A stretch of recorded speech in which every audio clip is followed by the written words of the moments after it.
মে মাস 2024 কেদারনাথ যাত্রা করেছিলাম।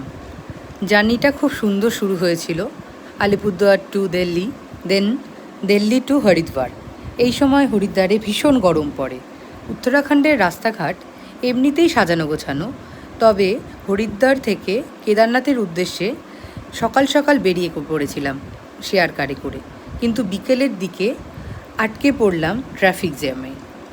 সোনপ্রয়াগ পৌঁছানোর আগে সাধারণত বেশিক্ষণ সময় লাগে না, রাতের বেলায় পৌঁছানো যায় হরিদ্বার থেকে, কিন্তু ট্রাফিক জ্যামে আটকে পড়ার জন্য আমি এইটুকু প্রেফার করব সকলকে, যাতে তোমরা এপ্রিল টু জুন পর্যন্ত না যাওয়াই ভালো। এই সময়টায় দর্শনার্থীদের প্রচণ্ড রাশ থাকে। সবথেকে ভালো সময় অগাস্ট টু অক্টোবর।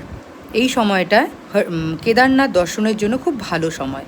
যদি কেউ যেতে চাও এই টাইমটাকে চুজ করতে পারো। এরপর পৌঁছলাম আমরা পরের দিন সকালবেলা। আমি শেয়ার কারে করেই গেছিলাম। এটা হলো সোনপ্রয়াগ।